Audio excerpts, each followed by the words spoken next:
Jadi di episode minggu ini red flag apa lagi yang lo temukan di diri babi? Gue harus jujur sih, di episode minggu ini dia terlihat baik-baik saja.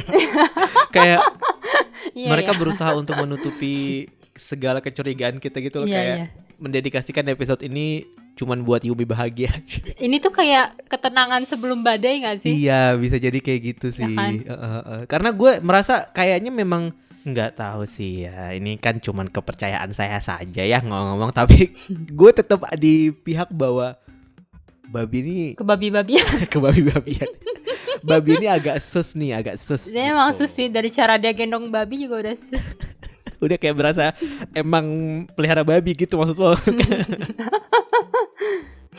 Tapi twist yang dia bukan anak orang kaya itu menurut lo gimana? Beneran atau itu cuman salah satu permainan yang dia tetap ya jebakan gue rasa. Gue tahu sih di webtoonnya dia anak pemilik tukang resto topoki, cuman yang gue nggak gitu tahu nih. Ya emang judulnya pengusaha resto topoki. Cuman kalau misalkan resto topokinya franchise di seluruh dunia gitu bercabang-cabang kan orang tajir juga kan. Kayak jangga gitu ya. Iya. Soalnya gue inget yang pas yang scene gue lupa di drama mana. Pokoknya yang cari tahu nih orang kaya atau orang miskin dengan dia jilat tutupnya es krim atau yogurt itu tuh udah pernah gitu sebelumnya, ya kan. Terus gue inget di episode sebelumnya gue ngebuka aib lu suka jilat-jilat piring. itu ketahuan banget ya. Ketahuan banget gue emang miskin gitu. Tapi emang itu udah sebuah bukan fakta. tutup lagi. Itu sebuah fakta sih ya. Bahkan bukan tutup yogurt lagi yang gue jilat piring. Untungnya gue belum sampai masuk di tahap ngejilatin piring bekas orang.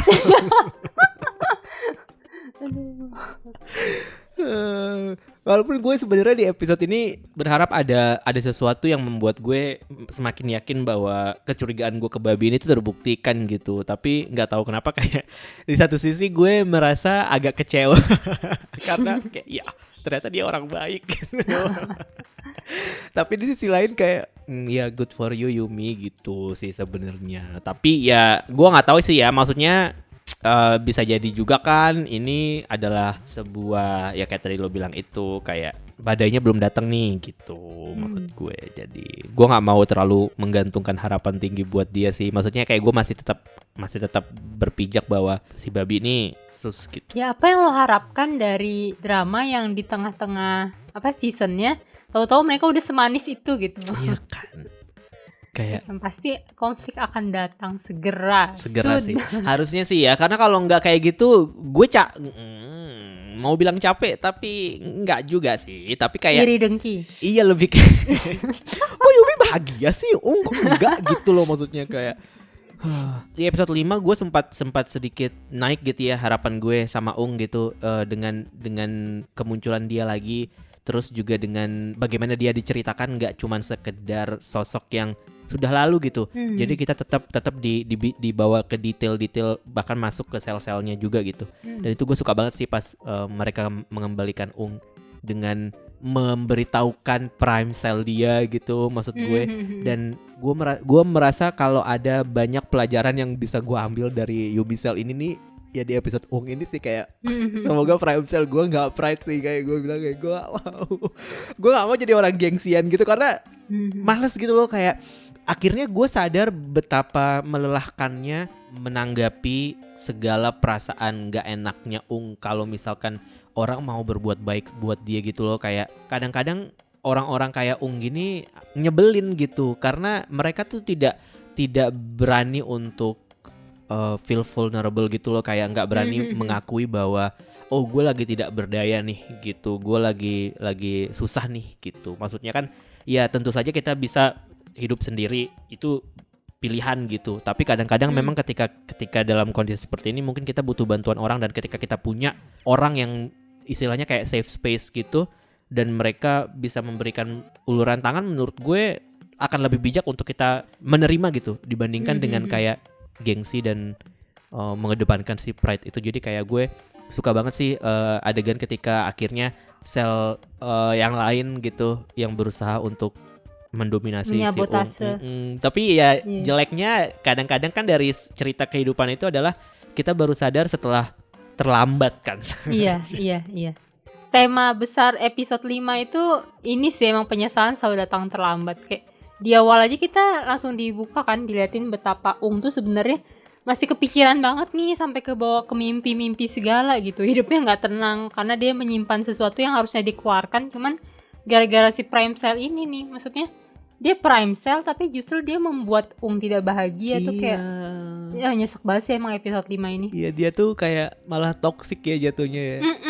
Gue kasihan sama sel love-nya si ini, kayak dia udah berusaha nih, dia pengen banget akhirnya berusaha membalikan keadaan gitu lah. Terus tapi ya udah terlambat, Yumi udah sama orang lain tuh, kayak di situ gue nggak tahu gue harus berpihak ke siapa karena dua-duanya tuh tampak menyedihkan di gue. Maksudnya Yumi ngerasa bersalah kan, dia nggak ada di saat tuh lagi terpuruknya saat dia harusnya membantu Cuman ya kayak kata lo tadi, di sisi lain ya emang sendiri gitu yang nggak membiarkan orang lain, bahkan orang terdekatnya itu untuk tahu si kondisi sebenarnya itu kayak gimana. Ya gimana Yumi mau tahu. Betul. Orang ya nggak bilang gitu kan. Yumi peramal. Betul dan ya wajar juga sih, maksudnya Yumi kan tipenya emang overthinking, anxious gitu kan orangnya gitu, dan ketika dia bertemu sama itu secara tidak sengaja pun kayak itu dialog. Enggak, gue kalau ngelihat Yumi ngomong sendiri tuh kayak gue ngelihat diri gue gitu, kayak lagi di Alfamart ngomong sendiri gitu kan. Bahkan sempat pernah teman kosan gue bilang kayak, gue sempat lihat lo di Alfamart lo ngomong sendiri. Terus kata temen gue, oh serius lo?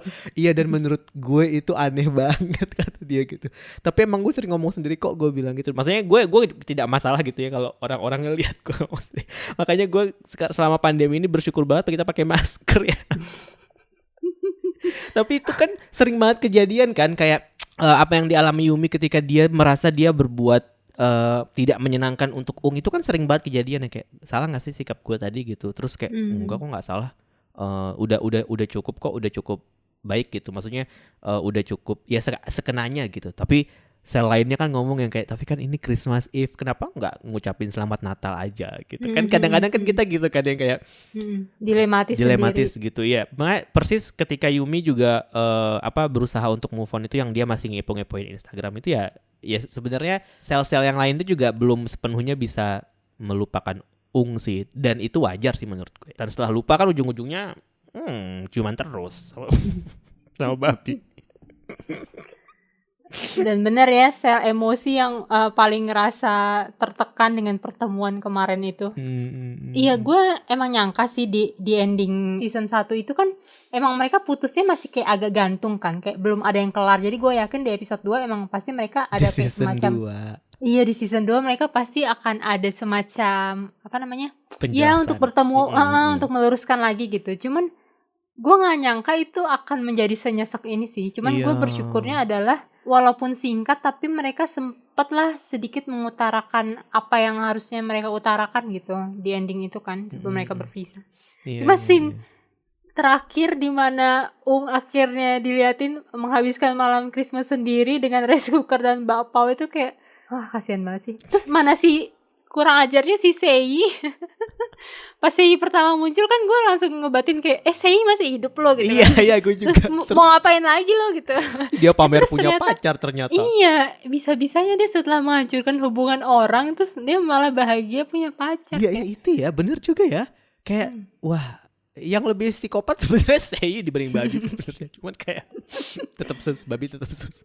Iya, gue kasihan sih sama tapi entah kenapa kayak gue selalu melihat bahwa karakter ini kan selalu berproses gitu. Jadi gue rasa ini juga jadi bagian dari dia untuk berproses juga sih. Walaupun gue tertarik untuk melihat lebih jauh bagaimana dia akan move on dari Yumi gitu. Tapi masalahnya kan ini Yumi cells ya, bukan cells. Jadi mungkin kita nggak akan melihat itu dengan detail gitu. Walaupun gue tetap ingin sih melihatnya. Mungkin suatu saat misalkan pas Yumi akhirnya nikah terus ngasih undangan, datang dengan pacarnya gitu. Iya, bisa jadi sih. Pacarnya Sei.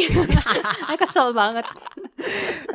Cuman adegan yang meteor itu kayaknya memang udah mengisyaratkan akhir sih ya. Iya. Untuk Ung dan Yumi sih ya. Udah gak ada lagi sih. Ya, Kalaupun misalkan nanti mereka bertemu, mungkin ya udah kayak apa?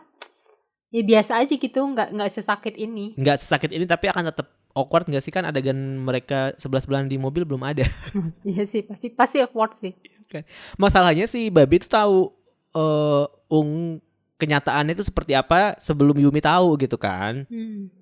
Loh, emang nikahnya pasti sama babi? Enggak maksudnya kayak kalau misalkan mereka akan ketemu lagi dalam konteks bertiga gitu, kan iya. ada hal-hal yang Yumi nggak tahu tapi Babi tahu tentang si Ung gitu, dan Ung juga waktu Babi nanya kan kayak dia lebih leluasa buat ngomong sama orang asing kan, yang dia bilang kayak enggak, bisnis gue udah gagal gitu kan, lebih gampang buat ngomong sama Babi dibandingkan sama Yumi gitu. Iya, dia nggak tahu aja babi ini udah ngerebut mantannya. Itu termasuk red flag sih nggak sih? Atau apa wajar saat babi tuh merahasiakan apa yang terjadi sama Ung itu, menurut lo gimana? Menurut gue mungkin sengaja sih, nggak wajar ya, tapi sengaja sih. Babi mungkin merasa iya dia cukup mengerti perempuan, dia cukup mengerti Yumi gitu, jadi dia merasa kayaknya gue nggak perlu deh membuyarkan kenikmatan ini dengan membawa mantan ke dalam pembicaraan kami gitu. Iya. Walaupun gue suka sih sebenarnya waktu Ung nelpon si Padol tuh ngirim pesan gitu kan, yang Yumi harus keluar, terus si babinya kayak dia lebih memilih untuk tidak perlu mendengar penjelasan gitu dan percaya gitu. Itu gue suka sih bagian itu gitu. Iya. Walaupun kayak pede banget sih kamu ya. Iya. Kok bisa? Iya. Gue antara mengapresiasi wah gitu kan, tapi di sisi lain kok nih orang punya kepedean setinggi itu ya, kalau ceweknya tuh nggak bakal berpaling dari dia. Iya, kok gitu ya. Dan entah kenapa setelah kita bahas episode minggu lalu yang soal red flag itu, gue di episode ini tuh berusaha buat mencari-cari justru jadinya kayak mana sih mana yang salah dari sikap orang ini gitu. Tapi dari 10 perilaku dia tuh kayak mungkin cuma setengah gitu yang gue, jadi kayaknya nggak valid sih perasaan gue untuk di episode ini. Kayaknya memang didedikasikan untuk bermanis-manis aja sih gitu, sengaja banget nutupin kayak, maksudnya cara dia nyuri hati orang tuanya Yumi juga kan cukup smooth ya gitu kan, maksudnya kayak ya mungkin itu juga bisa sih buat dijadikan kayak pengalaman nih gitu. Udah berapa orang tua cewek yang lo temuin gitu.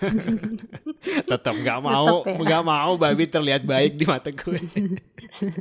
Gue tambahin deh, itu waktu si bapaknya adu-adu kekuatan olahraga itu, terus dia nggak mau kalah banget, maksudnya terus dia ngitungin gitu tiap dia fitness kayaknya. Iya. Balik lagi kayak waktu adegan dia bangun pagi yang sama Yumi ya, jadi ya kan nyambung ke situ kan, kayak nggak mau kalah banget nih pokoknya, gue harus lebih baik daripada orang lain.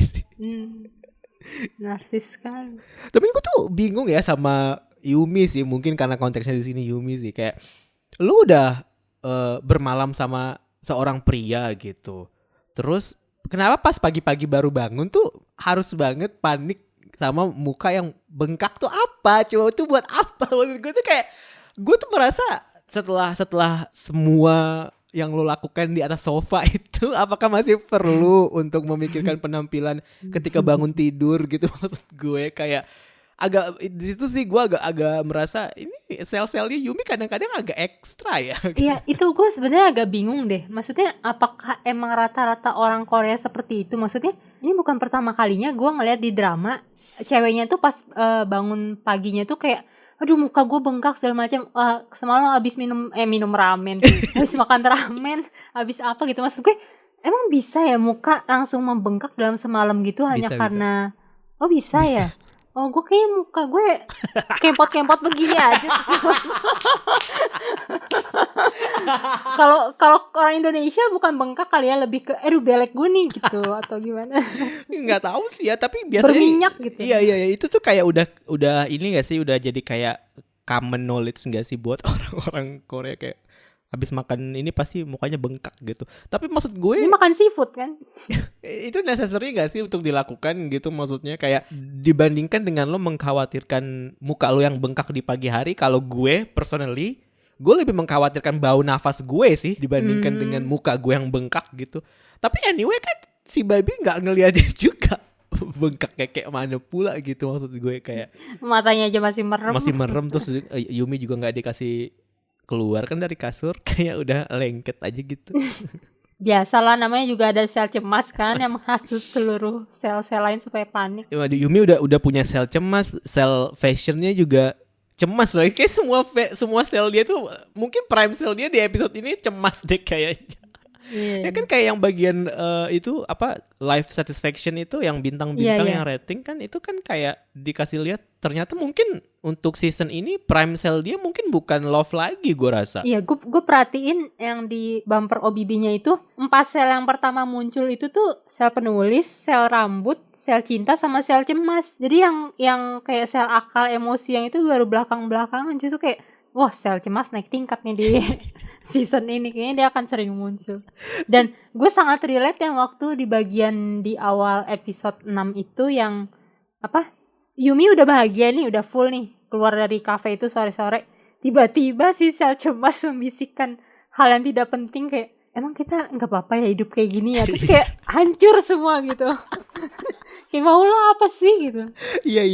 Itu di episode itu gue setuju sih. Itu sangat-sangat relatable sih. Dan mau nggak sih, maksudnya kalau misalkan mereka tidak memunculkan bagian itu, gue merasa malah keputusan Yumi untuk berhenti kerja itu jadi apa ya? Jadi sepele malah justru gitu kan. Kadang-kadang kan gitu ya. Kayak ada drama-drama yang ketika mereka sudah mengambil keputusan yang besar, kadang-kadang kita nggak pernah dikasih penjelasan pergolakan batinnya gitu. Maksudnya nggak pernah dikasih penjelasan detail tentang kesannya kalau drama lain tuh selalu berhasil aja gitu kan, kayak langsung Hidup tanpa kegalauan. iya, tanpa ada galau dan proses berpikirnya gitu. Tapi yang ini ketika dia sudah memutuskan pun dia masih tetap dihantui dengan perasaan insecure itu gitu, dan yang mana ya sangat manusiawi sekali sih. Iya. Padahal itu kan setelah itu sih emang kita diliatin dia runtuh bintangnya gara-gara si temennya yang bacot itu kan.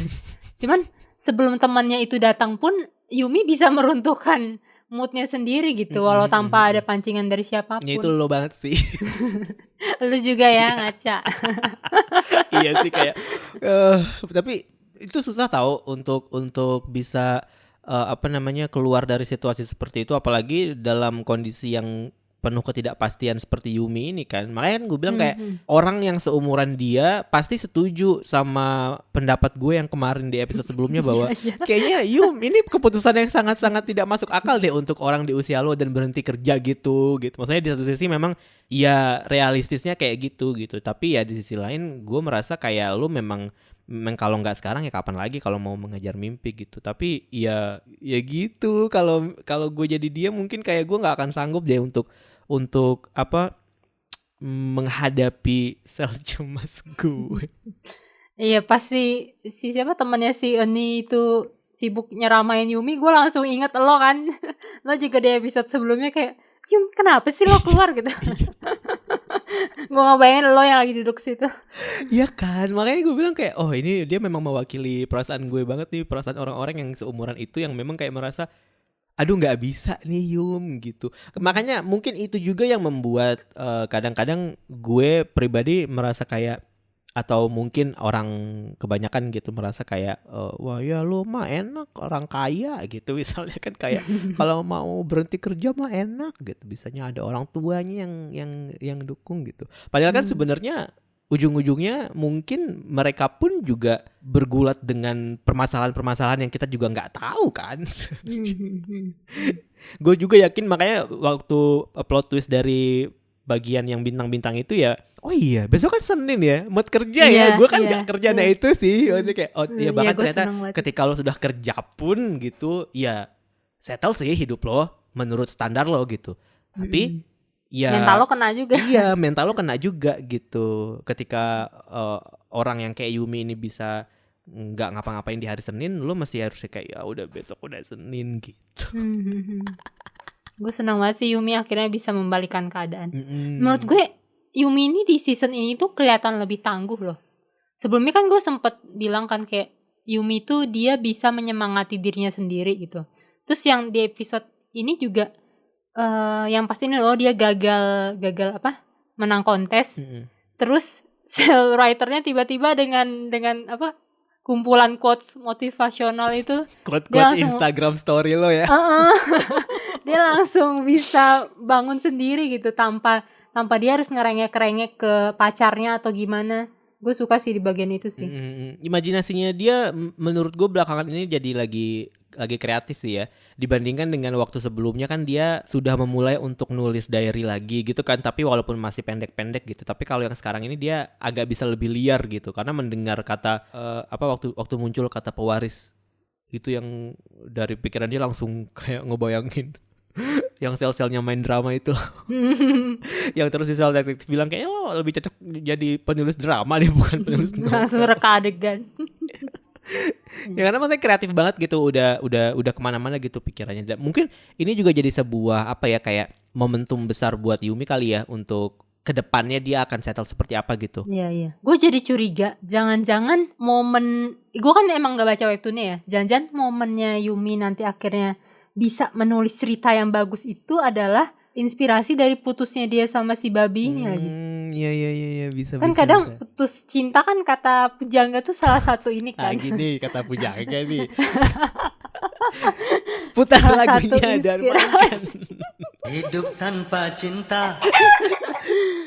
Gitu sih. Jadi ya itulah. Pokoknya episode ini didedikasikan untuk sale writernya Yumi. Iya itu berasa banget sih. Tapi gue tetap nggak mau dia sama babi kayak gue ketika ngelihat kayak tetap ngerasa kayaknya nih bisa nggak season 2 sampai episode minggu depan aja terus udah gitu.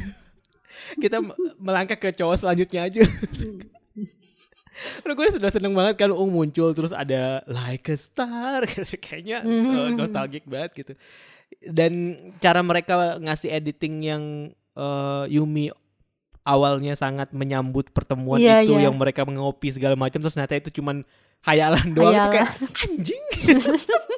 Gue kira tadinya itu kan akhirnya drama ini mengikuti saran gue, mereka akan memunculkan second male lead gitu kan kayak ternyata enggak. Gue dilematis sih antara gue seneng cuman gue merasa kok Yumi aneh, kayak bukan Yumi banget gitu. Tapi di sisi lain saat dia akhirnya bertingkah seperti Yumi yang ada di otak gue kayak Yumi jangan kasar-kasar, kasihan gitu. Cuman di sisi lain kayak gue juga apresiasi kayak oh ya sih emang Yumi itu tipe cewek yang setegas itu gitu. Maksudnya kalau misalkan dia udah punya cowok ya dia pasti akan menutup sebisa mungkin hal-hal perselingkuhan semacam itu gitu. Dia cewek setia. Iya benar. Itu gara-gara dia juga dulu diselingkuh ya sih? Yang pacarnya sebelumnya. Iya, terus kalau ntar babi selingkuh juga gimana? Enggak, gue rasa babi kayaknya putusnya sama babi sih bukan gara-gara selingkuh sih, tapi bisa jadi juga sih biar cerita dramanya jadi makin makjang.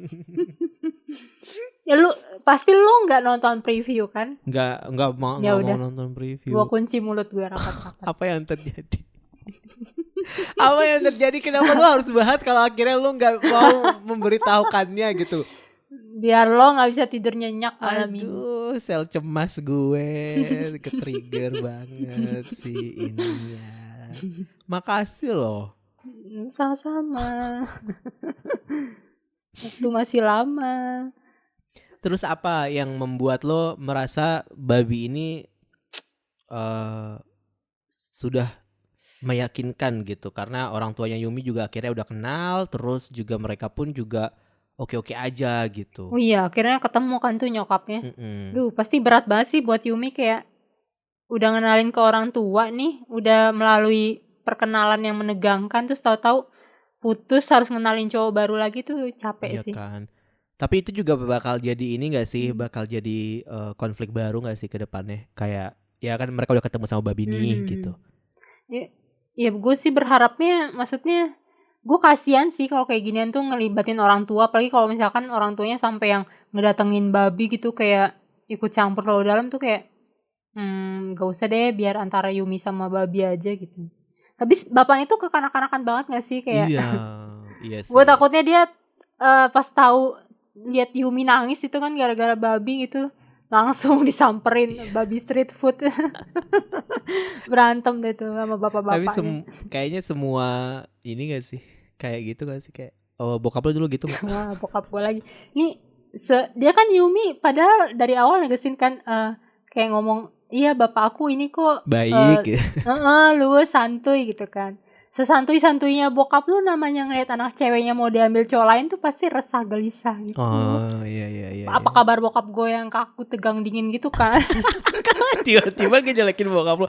Hai om, enggak kok om, enggak gitu kok. Aku tahu om orangnya baik. Kayak bokap gue denger gitu. Iya sih. Cuman mungkin beda kasus sama orang tuanya Babi juga sih. Bagaimana dia akan menyikapi Yumi. Gue tuh waktu adegan orang tuanya Yumi ketemu Babi tuh sebenarnya penasaran sama sel-selnya mereka justru gitu. Kayak sayang banget sih nggak dimasukin, nggak diselipin gitu sih. Karena pasti kan gimana ya kalau dari sudut pandang orang tua gitu kan pasti akan jauh lebih apa ya kayak ya secara usia lebih dewasa gitu. Tapi kelihatan dari bagaimana cara bapaknya Yumi menyikapi itu kan sangat-sangat kekanak-kanakan kan kayak tadi lu bilang kayak bocah banget gitu. Tapi itu pasti kan lucu ya kalau dikasih gambaran sel-selnya. Pas bapaknya itu sempat ngebatin tuh gue kira wah bakal masuk nih ke otak bapaknya, ternyata enggak. Iya, sayang banget. Sama kayak Sei waktu itu nggak pernah diungkapin juga kan. Cuman gue sekali lagi di episode ini baru merasa sangat-sangat mengapresiasi animasi sel-selnya sih. Kayak gitu, kayak setiap episode tuh selalu ada sesuatu yang wow, gue suka banget gitu. Kayak yang waktu adegan sel cintanya ngiket si sel pride itu ngajakin ngelihat apa, ayo kita melihat pemandangan indah gitu. Itu gue suka banget bagian itu sampai dia meledakin jembatan tuh gue suka banget. Tapi yang iya sih klimaksnya emang di planet itu sih, planet H2 itu sih. Itu kayak wah gitu. Ini kalau misalkan secara nggak sengaja gitu ya anak SD ngelihat potongan ini di YouTube gitu, mereka pasti ngira kayaknya ini tuh emang drama buat mereka gitu. Padahal sebenarnya kan enggak ya. Ini sama sekali bukan buat anak-anak gitu maksud gue. Tapi menyaksikan sebuah animasi yang dewasa seperti ini di tengah drama Korea gitu, itu tuh kayak menyaksikan Yumi ini jadi semakin menyenangkan gitu. Dan aduh, adegan planet itu loh kayak bisa gitu loh mereka. Iya. Gue gak kepikiran asli. Iya, maksud gue bener. ini maksudnya apa gitu kan. Terus astaga ya Tuhan. Iya. Sel tangan Bisa kanan aja. lah segala macam mendarat di planet gitu. Menjelajah, menjamah ya. Anjir. yang dari lekukan punggung sampai yang kayak wah nggak bisa turun, kejepit gara-gara gayanya gaya squid gitu. Kayak apa coba gaya squid lock gitu, apa coba. Emang sih sel nafsunya Yumi tuh di season ini tuh dapat peran banget kayaknya. Iya, sel nafsu sama sel cemas nih yang lagi mendominasi. Karena kayak akal sama sarang sama si Kamsong tuh kayak gak ada. Kayak udah kalah. Dan gue lucu banget ya waktu setelah Yumi mimpi dikasih babi oleh babi. Iya. Terus kan langsung sel nakalnya ini kan apa? Tiba-tiba ada visualisasi babi di otaknya Yumi juga, kayak ditabok gitu perutnya. Sama sel nakal, gemes banget. Tapi kenapa ya? Kenapa harus mereka nih sengaja untuk ngetis fans Indonesia atau gimana gitu maksud gue? Kenapa harus babi bawa babi gitu maksudnya? Kayak ada sebuah motivasi apa di balik itu gitu maksud gue? Kenapa enggak binatang yang lain gitu? Apakah memang karena ya pengibaratannya ya itu tadi kayak rezeki itu atau gimana gitu? Tapi kayak kebetulan sekali gitu ya. Babi bawa babi ini. Hal yang hanya bisa ditertawai oleh penonton Indonesia sih. Iya benar-benar. Gue rasa kalau misalkan bukan fans Indo tuh kayak nggak ngerasa ini akan selucu itu sih. Ya nggak sih? Pada babinya yang pink. Babinya gitu. hanya bisa oing-oing. Ayo babi ya Allah. Balik lagi ke Ung nih. Karena sejatinya gue adalah tim Ung. Iya sama gue juga. Menurut lo Ung akan muncul lagi apa udah peran dia di season ini hanya sampai makan bakpao itu aja? Kalau melihat dari Sei yang progres gitu ya, yang kayak sebelumnya dia baper banget sama Ung, terus kemudian dia progres dan dia sekarang udah punya pacar gitu tuh, walaupun tetap brengsek juga sih nih cewek gitu. Gue rasa kayaknya Ung berhak dapat ini sih, dapat penyelesaian sih. buat permasalahan Iya. cinta dia sama Iya. Yumi. Maksudnya memang mungkin dari sisi Yumi Yumi merasa udah selesai sih sebenarnya. Iya. Ya kan? Dari sisi Yumi udah selesai gitu dari dia pas balik ke apartemennya babi itu gitu. Tapi dari Ung menurut gue dia masih terpuruk gitu, masih belum bisa menemukan sinar di ujung terowongan itu gitu. Gue merasa kayaknya dia akan diperlihatkan sih endingnya akan seperti apa untuk Ung. Tapi kalaupun enggak, sebagai tim Ung, gue akan sedih sih. Bakar TV ya. Gue kayak TV bakal nggak usah subscribe deh ini. Gue akan kasih rating jelek di Google ini, nggak usah ditonton dramanya soalnya Ungnya nggak bahagia. Kalau lo gimana? Suka kayak gitu gak sih digambarin di drama-drama juga, kayak kalau misalkan cewek sama cowok putus nih, cewek tuh pas awal-awal putus tuh ngedropnya tuh langsung terjun ke bawah gitu, senelangsa itu gitu. Cuman habis itu ya udah kayak lebih cepat move on gitu. Sedangkan cowok kayak ya nggak jatuh-jatuh amat, masih ya pelan-pelan lah, nggak, kesannya tuh awal-awal masih kayak bahagia-bahagia aja sampai Yumi kan ngeliat, oh lu bahagia-bahagia aja, oke gue akan bahagia juga gitu kan.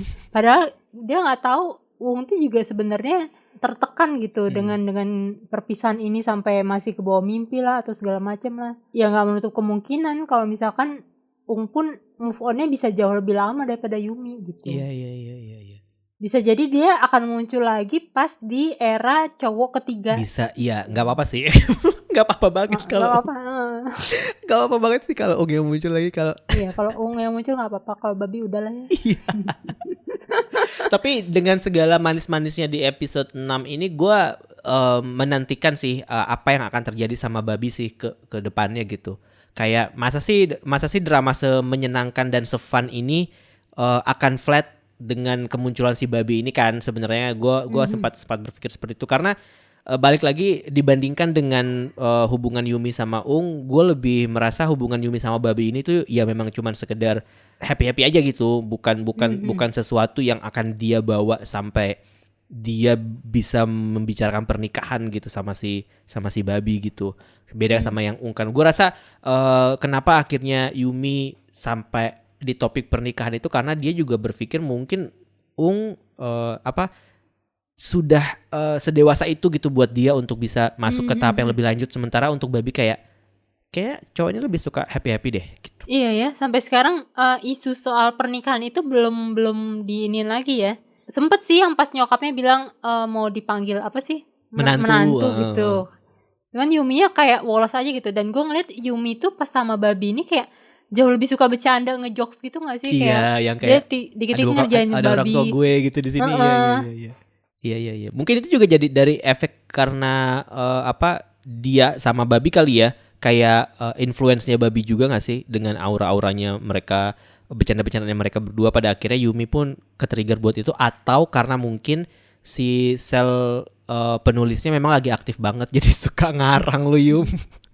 Suka ngarang deh lo Yum gitu. Iya, bisa jadi ya. Sel penulisnya sedang berkembang, tumbuh menjadi semakin baik. Iya. Jadi berujungnya kayaknya dia di drama sih ujung-ujung nanti nih. Jadi ini ya penulis makjang. Iya. Gue percaya babi tuh baik sih sebenarnya, cuman ya dia kesannya tuh nggak bisa harus butuh wanita gitu. Gue percaya sih semua orang semua karakter di sini tuh nggak cuman 2 dimensi gitu di drama ini. Dia pasti ada layer-layer yang lain yang membuat kita merasa bahwa manusia tuh kompleks gitu, dan babi pun mungkin bersikap seperti ini karena sebuah alasan gitu. Nah, nggak langsung yang kayak pokoknya ini orang jahat aja gitu, atau enggak brengsek aja gitu. Gue yakin sih akan dikasih penjelasan sih nantinya ke belakang sana gitu. Dan ya gue tetap berpihak sama Ung sih apapun yang terjadi. Maaf banget Bab. Soalnya kamu haram Bab, kita nggak boleh. Kita masih boleh makan kodok kan, kalau babi tuh nggak boleh, amfibi juga nggak boleh. Sorry. Ngarang lu. Tapi season 3 Yumi tuh ada nggak sih? Gue tuh dan beberapa orang yang tahu tentang webtoonnya tuh masih harap-harap cemas gitu kayak ini sebenarnya gimana sih ini nasibnya, apakah beneran si babi ini disatuin dengan karakter cowok ketiga dan endingnya sama dia beneran, atau emang nanti di episode selanjutnya udah mulai dimunculin tuh cowok ketiga. Gue masih sangat menantikan itu sih. Iya. Jadi gua rasa dibandingkan kita harus cemas ya, kita nantikan saja gimana, kita tunggu sampai pas tayang nih gimana. Jadi kayak gak usah lah berspekulasi, capek gak sih lu? Ya, kayak sel cemas gue harus diasingkan ke suatu tempat dulu deh. Coba suruh sel akal lo buat ngiket dia di, Iya, di pulau palung terpencil. terdalam di hati lo. Tapi gue merasa sel lapar gue udah bergejolak Oh, sih ya Nat udah. sekarang. Kalau gitu gue mau mandi dulu deh yang lama. Besok jangan lama-lama ya mandinya ya. Siapa lo nyuruh-nyuruh gitu. Ujung-ujungnya pas main ke rumah babi nggak ada adegan mandi. Udah ditunggu-tunggu juga mau mandi bareng. Oh iya ya, nggak ada mandi ya, langsung aja mereka. Iya.